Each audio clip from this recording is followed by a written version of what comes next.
Hello friends, स्वागत है आप सभी का आपके अपने यूट्यूब चैनल इंटेलिजेंट ज्ञान पर। आज है 29 मई और आज हम डिस्कस करने वाले हैं 28 और 29 मई के महत्वपूर्ण करंट अफेयर्स को। तो देखते हैं आज का पहला प्रश्न क्या है। तो आज का पहला प्रश्न है कि भारत का पहला पवन सौर हाइब्रिड पावर प्लांट किसने चालू किया है। आपके ऑप्शन है ए टाटा एनर्जी, बी एनटीपीसी, सी अदानी हाइब्रिड एनर्जी या फिर डी रिलायंस एनर्जी। भारत का पहला पवन सौर हाइब्रिड पावर प्लांट किसने चालू किया है। तो इसका राइट आंसर हो जाएगा option number C Adani hybrid energy. ठीक है, चलते हैं अगले प्रश्न पर। अगला प्रश्न है कि राजनाथ सिंह ने किस राज्य के लिए नए रक्षा संपदा सर्किल को मंजूरी दी है।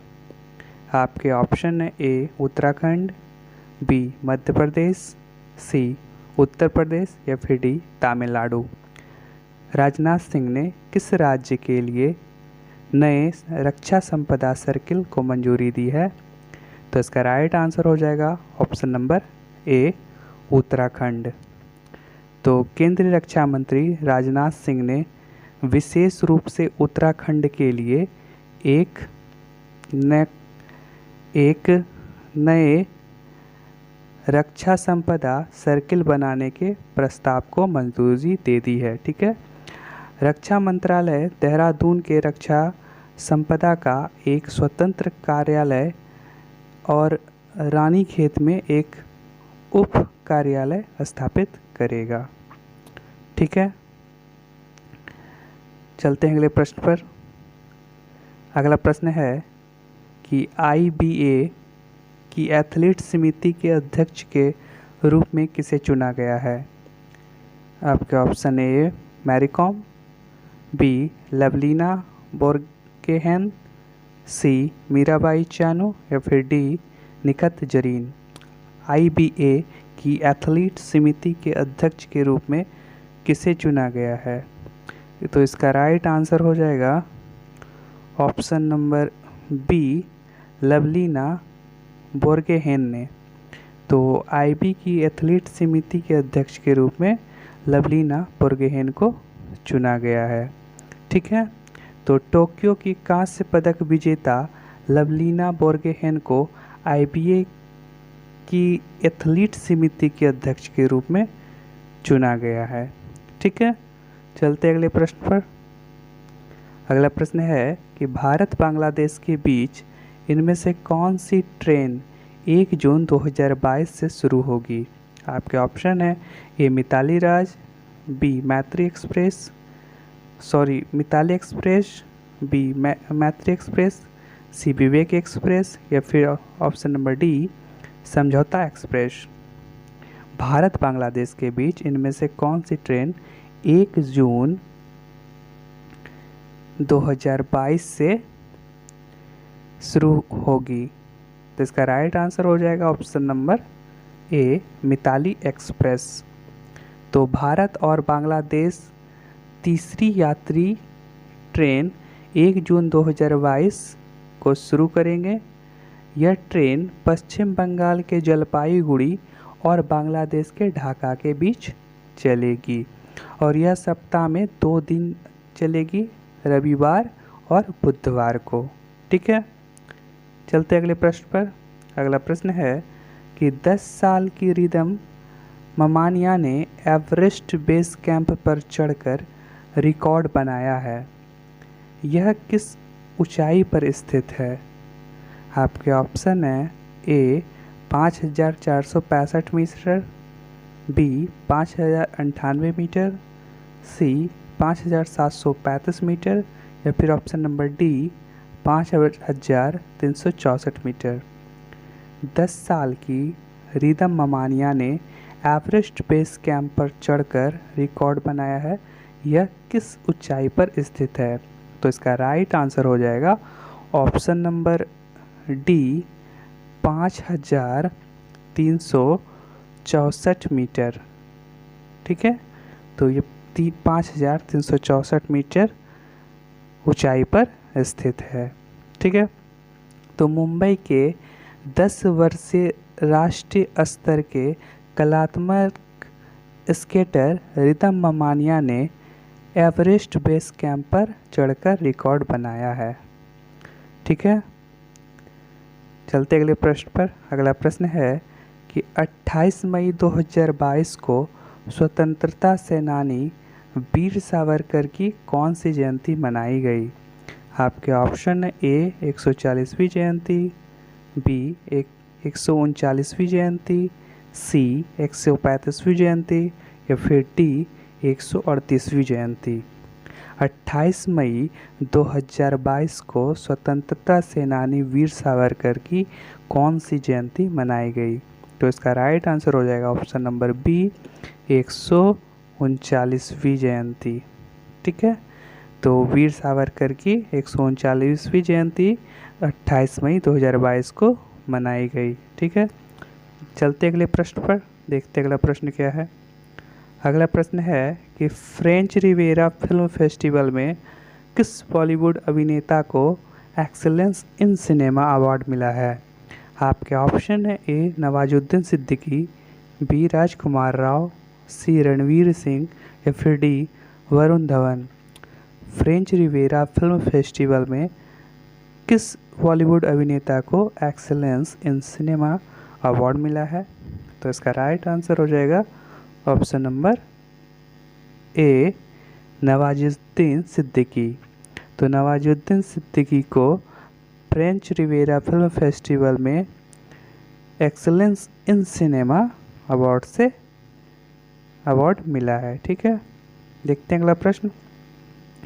तो अब वो था 29 मई का, अब देख लेते हैं 28 मई का करंट अफेयर्स। ठीक है, तो प्रश्न है कि हाल ही में किस बैंक ने अमेज़न पे के साथ यूपीआई भुगतान के लिए समझौता किया है? आपके ऑप्शन है ए आरबीएल बैंक के साथ, बी यस बैंक के साथ, सी एसबीआई बैंक के साथ या फिर डी आईसीआईसीआई बैंक के साथ। हाल ही में किस बैंक ने अमेज़न पे के साथ यूपीआई भुगतान के लिए समझौता किया है? तो इसका राइट आंसर हो जाएगा ऑप्शन नंबर ए आरबीएल बैंक। ठीक है, तो आरबीएल बैंक ने अमेज़न पे के साथ यूपीआई भुगतान के लिए समझौता किया है। ठीक है, चलते हैं अगले प्रश्न पर। अगला प्रश्न है कि हाल ही में भारतीय पुरुष कंपाउंड टीम ने तिरंदाजी विश्व कप 2022 में कौन सा पदक जीता है? आपके ऑप्शन है ए स्वर्ण पदक, बी कांस्य पदक, सी सिल्वर या फिर डी इनमें से कोई नहीं। हाल ही में भारतीय पुरुष कंपाउंडर टीम ने तिरंदाजी विश्व कप 2022 में कौन सा पदक जीता है? तो इसका राइट आंसर हो जाएगा ऑप्शन नंबर ए स्वर्ण पदक। तो हाल ही में भारतीय पुरुष कंपाउंडर टीम ने तिरंदाजी विश्व कप 2022 में स्वर्ण पदक जीता है। ठीक है, चलते अगले प्रश्न पर। अगला प्रश्न है कि हाल ही में आई एक रिपोर्ट के अनुसार वायु प्रदूषण से संबंधित मौतों की सबसे अधिक संख्या किस देश में दर्ज की गई है? आपके ऑप्शन है ए अमेरिका में, बी चीन में, सी भारत में या फिर डी पाकिस्तान में। हाल ही में आई एक रिपोर्ट के अनुसार वायु प्रदूषण से संबंधित मौतों की सबसे अधिक संख्या किस देश में दर्ज की गई है? तो इसका राइट आंसर हो जाएगा ऑप्शन नंबर सी भारत। तो भारत, अपने देश भारत में आई एक रिपोर्ट के अनुसार वायु प्रदूषण से संबंधित मौतों की सबसे अधिक संख्या भारत में दर्ज की गई है। ठीक है, चलते अगले प्रश्न पर। अगला प्रश्न है कि हाल ही में किस इंश्योरेंस कंपनी ने भारत का पहला dental health insurance plan launch किया है? आपके ऑप्शन है ए पीएनबी मेटलाइफ इंडिया इंश्योरेंस या फिर बी रिलायंस इंडिया लिमिटेड, या फिर सी टाटा ग्रुप लिमिटेड, या फिर ऑप्शन नंबर डी इनमें से कोई नहीं। हाल ही में किस इंश्योरेंस कंपनी ने भारत का पहला dental health insurance plan launch किया है? तो इसका राइट आंसर हो जाएगा ऑप्शन नंबर ए पीएनबी मेटलाइफ इंडिया इंश्योरेंस। ठीक है, चलते अगले प्रश्न पर। अगला प्रश्न है कि हाल ही में किस संस्था ने भारत के पहले 5G ऑडियो और वीडियो कॉल का सफल परीक्षण किया है? आपके ऑप्शन है A IIT Roorkee, B IIT Delhi, C IIT Madras, या फिर डी आईआईटी मुंबई। हाल ही में किस संस्था ने भारत के पहले 5G ऑडियो और वीडियो कॉल का सफल परीक्षण किया है? तो इसका राइट आंसर हो जाएगा option number C IIT Madras. ठीक है, चलते अगले प्रश्न पर। अगला प्रश्न है कि हाल ही में संयुक्त राष्ट्र ने 2022 में भारत की विकास दर कितने प्रतिशत रहने का अनुमान लगाया है? आपके ऑप्शन है ए 8.4%, बी 7.4%, सी 6.4%, या फिर डी 5.6%। तो हाल ही में संयुक्त राष्ट्र ने 2022 में भारत की विकास दर 6.4% रहने का अनुमान लगाया है। इसका राइट आंसर हो जाएगा ऑप्शन नंबर सी। ठीक है, तो संयुक्त राष्ट्र यानी यूएन ने 2022 में भारत का विकास दर 6.4% रहने का अनुमान लगाया है। ठीक है, चलते अगले प्रश्न पर। अगला प्रश्न है कि हाल ही में सुप्रीम कोर्ट ने किस राज्य में लौह अयस्क के खनन और निर्यात को मंजूरी दी है? आपके ऑप्शन है ए झारखंड, बी कर्नाटक, सी मध्य प्रदेश, या फिर डी राजस्थान। तो हाल ही में सुप्रीम कोर्ट ने कर्नाटक राज्य में लौह अयस्क के खनन और निर्यात को मंजूरी दी है। ठीक है, बात कीजिए कर्नाटक की, तो कर्नाटक के सीएम कौन है? तो बसवराज बोम्मई। ठीक है, चलते अगले प्रश्न पर, देखते अगला प्रश्न क्या है। अगला प्रश्न है कि हाल ही में G7 देशों ने किससे वित्त सहायता प्रदान करने की मंजूरी दी है? आपके ऑप्शन है श्रीलंका, बी नेपाल, सी यूक्रेन, या फिर डी पाकिस्तान। हाल ही में G7 देशों ने किससे वित्त सहायता प्रदान करने की मंजूरी दी है? तो इसका राइट आंसर हो जाएगा ऑप्शन नंबर सी यूक्रेन देश को। तो हाल ही में G7 देशों ने यूक्रेन देश को वित्त सहायता प्रदान करने की मंजूरी दी है। ठीक है, देखते हैं अगला प्रश्न। तो नेक्स्ट प्रश्न है कि हाल ही में किस राज्य ने 100% विद्युतीकरण का लक्ष्य हासिल किया है?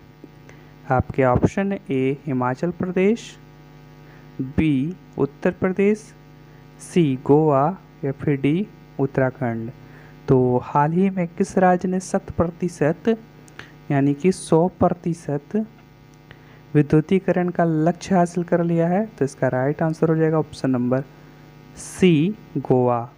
तो गोवा राज्य ने 100% विद्युतीकरण का लक्ष्य हासिल कर लिया है। गोवा के सीएम कौन है? तो प्रमोद सावंत। ठीक है, देखते हैं अगला प्रश्न जो कि आज का आखिरी प्रश्न होगा। तो आज का प्रश्न है कि हाल ही में किस देश ने अपना पहला अंतर्राष्ट्रीय पेशेवर मुक्केबाजी टूर्नामेंट आयोजित किया है? आपके ऑप्शन है ए नेपाल, बी बांग्लादेश, सी भारत, या फिर डी श्रीलंका। तो हाल ही में किस देश ने अपना पहला अंतर्राष्ट्रीय पेशेवर मुक्केबाजी टूर्नामेंट आयोजित किया है? तो इसका राइट आंसर हो जाएगा ऑप्शन नंबर बी बांग्लादेश। तो बांग्लादेश के पीएम कौन है अभी? तो शेख हसीना। और बांग्लादेश की राजधानी तो ढाका, और वहाँ का कैपिटल करेंसी क्या है, तो टाका। ठीक है, तो आज का ये आखिरी प्रश्न था। तो ये वीडियो आपको कैसा लगा कमेंट बॉक्स में कमेंट करके ज़रूर बताएं। और अगर आपने अभी तक चैनल को सब्सक्राइब नहीं किया है तो अभी जाकर चैनल को सब्सक्राइब कर लें और बेल आइकन का बटन दबा लें। ठीक है, तो मिलते हैं नेक्स्ट वीडियो में। तो आज के लिए बस इतना ही। Thank you so much. जय हिंद, जय भारत।